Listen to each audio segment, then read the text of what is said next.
What's going on, everybody? My name is Farley Jackson, aka Farley J. Um, so, a little bit about my background. Well, first of all, this is my gonna be my first edition um, of a series that I'm calling "How I Booked It," and it's gonna basically I'm gonna be talking about how I booked different film projects, television projects, all the way up to current day, and continuing on. Um, I'm doing this because you know, my friends and people that are fans of my work have been asking me for years to do something like this, and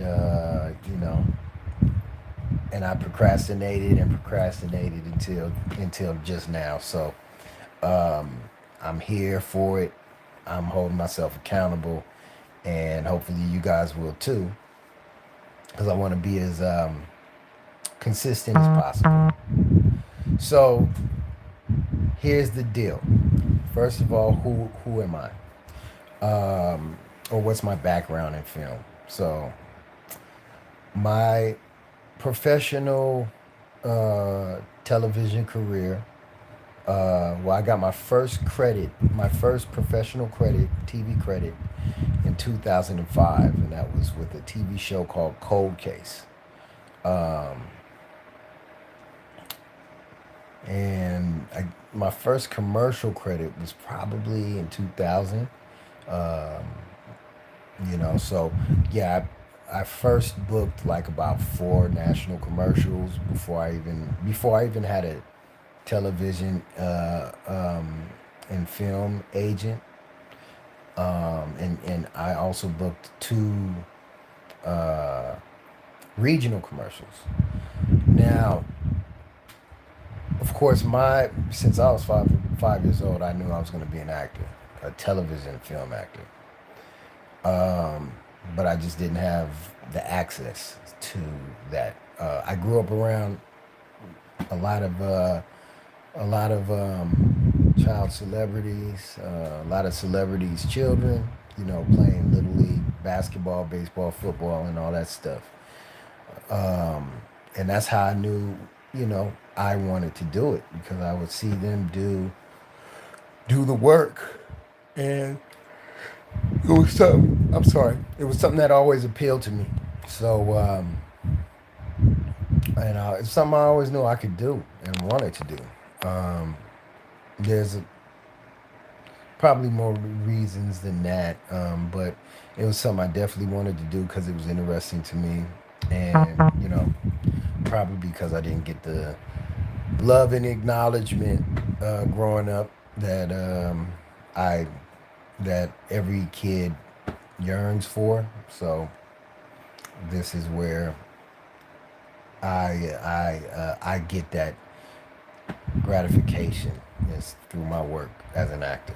So the first the first scenario that I'm going um, dis- to discuss is how I booked um, a movie called Waist Deep. That was my very first professional movie that I ever did. That it was with Megan Good, The Game, and Tyrese Gibson. Now, at the time before I got to shooting this, before I got booked on this project, I was working at Abercrombie and Fitch uh, in the at the what do you call it, at the Grove over there on Third and Fairfax in Los Angeles. Now, uh, I took that job because I needed some money and I didn't have a gig at the time. Um, I was given the option of whether I wanted to work the the door greeting people, or I'm sorry, y'all. It's like 10 o'clock over here. It's way past my bedtime, so I'm gonna get through this. or if I wanted to work in the warehouse. So I decided put me in the warehouse because I don't want anybody seeing me work as a greeter in Abercrombie and Fitch. I mean, an industry professional might come through, see me working here and think, oh, this is what I do. Nah, I'm like, nah, I'm an actor. I'm serious about this, bro. So yeah, put me down in the warehouse. So down in the warehouse is where you would fold all the clothes, put tags on them, prepare them to, you know, go up on the display racks and get sold. So I had I'm sorry. Woo, woo. I had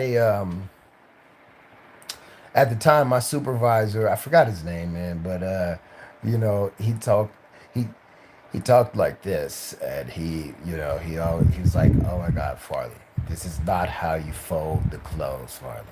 Oh my God, let me see him. Let me see him. Let me do it for you. Oh my gosh." So I would always pretend like I didn't know how to fold them right, so he would fold all my clothes for me. Because I got tired of trying to put them tags in and poking myself with them tags, and I just didn't want to do the work. You know what I'm saying? To be quite honest, I didn't want to do the work. So I always found ways to shit. He'd always be like, "Oh God, Farley, oh my God, what am I gonna do with you?" So well, maybe you can show me how to do it again, man, because I don't know, I don't know how to do this, man. I'm saying you do it much better than me, man. So one day I get a call while I'm at work, and my commercial agent, Pierre Gatling, calls me, and he says, "I'm so sorry." He says to me, "Hey, what are you doing right now?" I said, I'm at work right now, over at the store." He goes, "Well, check it out. I spoke to my boy Julian, and he's working as uh, the head stunt um, the head stunt coordinator on the movie Waist Deep, being directed by Vondi Curtis Hall." So I spoke to him, and he said he can get you in to read for a role with Vondi. And I said, "When?" He goes, "Now, like within the next hour. How fast can you get there?" And I said, "Dude, I'm there." He's like, "You sure? Because yeah, you gonna be able to get off work?" "Dude, I'm there. I'm there." So I hang up, and I tell my supervisor, I say, "Hey man, listen, I got an emergency. I got a little personal thing I gotta handle. Can you just cover for me, man? And I'll be back after I take care of this, man. But it's very important, Farley. This is not how it works. You can't just come and go to and from work as you please. You can't. That's just not how it works, Farley." And I was like, "Wait, so you can't just cover for me this one time, dude? Like, really?" He was like, "No, Farley. You can't go. You can't leave. You're still on the clock. We need you." And I was like, "All right, well, check this out, man. I'm gonna have to respectfully quit today because I gotta go." You know what I'm saying? And I got on out of there, man. He said, "What do you mean? What do you mean?" He's like, "What do you mean quit?" I was like, "I quit. I gotta go. You won't let me go, so I guess that's it for this job. I'm out of here." So I make it down to the production studio where they're shooting Waist Deep, and Julian introduces me to Vondi Curtis Hall, and I told him, it was a pleasure meeting him. I was, familiar with his work back in the day, and he said, "So, Pierre tells me some good things about you. I already like the look. I like what I see already. Here, why don't you read these lines to me? So I went on and read the lines. I was able to do cold read. It's something I studied, was cold reading. So I was like, okay, I'll do that. Did the lines. He liked what I did. He said, dude, you know what? I honestly, I don't even have a role because all the roles are taken up. But I like you so much, and I like what you brought to this so much that I'm gonna write a role in for you. And so he ended up. That's how I ended up getting written in um, as the games, or what he his name on the movie was Big Meat. Pause. But I ended up being um, the game's number one bodyguard on there. And there was only one other bodyguard on that movie, and that was a buddy of mine at the time. So we were the only two that played bodyguard for him on that movie. And it was cool, real cool. I had really good chemistry with the game, really good chemistry with uh, Lorenz Tate. Lorenz Tate was in there too. That was a big thing to meet Lorenz Tate and work with him because you know all the while I was growing up, um, people always, the people, my peers always thought I looked like Lorenz Tate. So growing up, so that was always crazy, and we got a chance to meet and work together. Now there was a situation that happened on set that I learned from, and I still keep that lesson to this day. I still, I never forgot that lesson. And this is what it was. So, my first day on set, I'm feeling myself. I'm like, yo, I'm on a movie, yo. So, I I was seeing this little baddie at the time. Her name was Sweetie Service, and or she went by the name Sweetie Service, and I was like, yo, hey, I'm about to be filming on this movie Waist Deep with Vonnie Curtis Hall, and I was like, you wanna roll up there with me, hang out? She's like, oh yeah, yeah, sure, that would be awesome. So I bring her up there, uh, hey, just to flex, you know what I'm saying?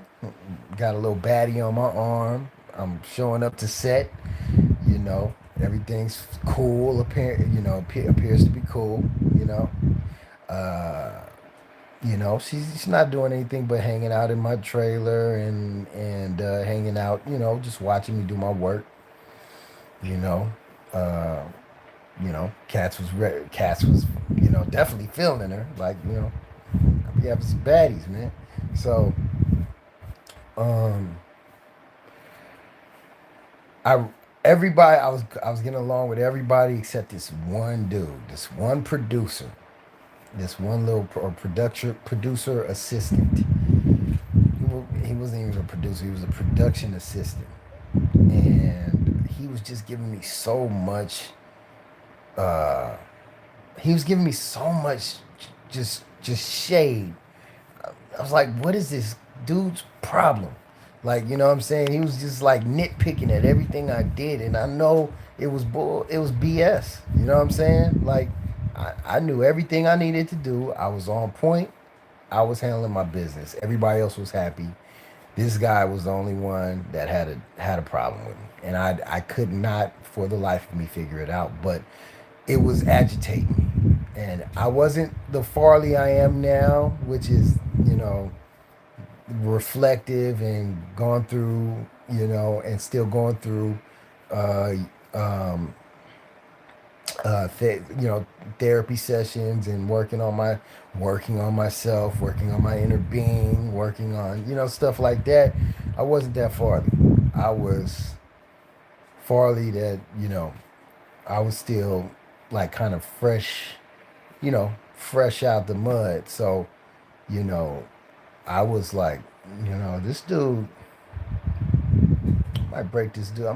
I end up breaking this dude's jaw, man. And keep on playing with me. You know what I'm saying? So I was like really getting pressure. He was really pressuring me.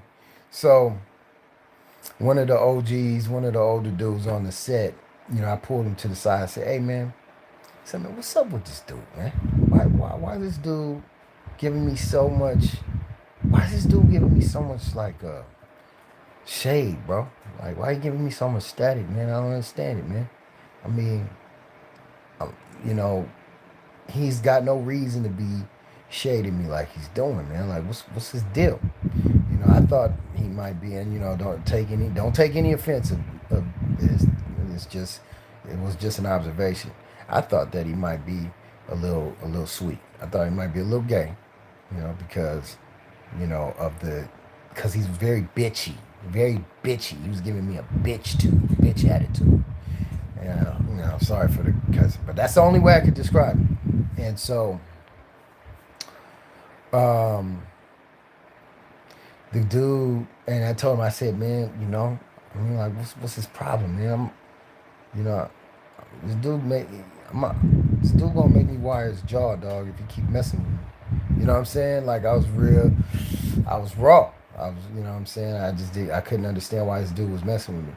And he said, hey, man, listen, don't take it personal. It ain't got nothing to do with you. But here's the deal. I heard people over talk. I heard him over talk. I overheard him talking with other people, with other producers, and the thing is, the chick that you brought on set with you. I said, yeah, sweetie. He was like, yeah. Well, check this out. Dude is attracted to her, but he knows that she's there with you, so he feels like you in the way, and so that's where the frustration is coming from. That's where the tension is coming from. And I said, really? Over over her?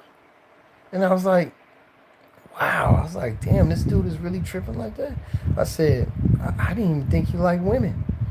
But and he was like, he started laughing. Yeah, I was like, he's been real, real zesty.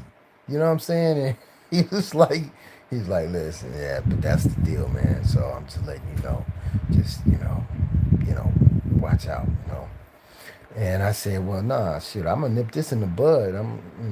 If that's the case, then I'm just gonna tell her to go home, and you know, I'll let her know why. So I went on and I went to Sweetie, and I told her, hey, listen, um,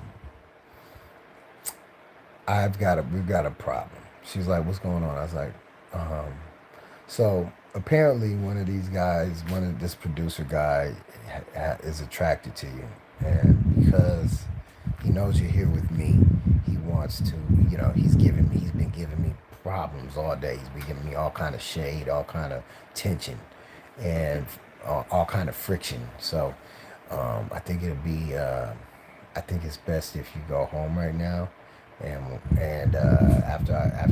I finish shooting, I'll come explain the situation further. And she's like, she understood. She thought it was weird that the dude was doing all that, but she understood. I mean, in hindsight, me and her didn't even work out. She ended up being a fake plastic chick, but in the moment, I learned that, hey, you know what? I'm not bringing don't bring no baddies to the set. Don't bring nobody to the set. When you go to the set, man, just go there ready to work. Uh, do your thing, and no, don't bring anything extra, because you never know. You never know how that's gonna affect the situation, affect the atmosphere. You know what I'm saying? Um, but after that, I mean, I didn't have any more static with that dude. Things were smooth again. Well, it did. It was anything but smooth. You know what I'm saying? But it was a good set up until like the very last scene, and so at the very last scene, um, Vondi Vondi Curtis Hall, or I'll just say Vondi. Vondi had like most of that movie was very there. There was a script, but they barely went off the script. You know, they did a lot of improvisation on that script. You know, um, and when the and there was a lot of the script that wasn't even written and was just improvised right on the spot. A lot of it. So, you know, I was like, wow, you know what I'm saying? This was a hell of a first, you know, film for me. But it taught me to think on my toes. It taught me to make adjustments in the moment. Taught me how work on set really is. You know, it's unpredictable. So um, the last scene, the very last, or the the climax of the scene, um, Vondi had it written a certain way that he wanted it to end, and but Tyrese didn't want. He had a different vision for the ending. So him and Vondi had like this 3 hour standoff, like to where they yelling at each other. they they were yelling at each other. They were like cussing at each other. You know, slamming doors on set. It was crazy, man. Like, you know, I was just like, wow, man. Can we just get on with this, man? But you know, I'm just sitting back watching watching the show, watching the show on the movie set. And so it was like a 3 hour standoff with these dudes, like, you know, and then I guess they finally came to a agreement on how, you know, they were gonna compromise and do that scene, and it ended up cool. But I didn't see what was all the fuss about, because it wasn't like it was that dynamic of a scene by the time they agreed to, you know, do whatever changes in the scene. But that was another interesting that was another interesting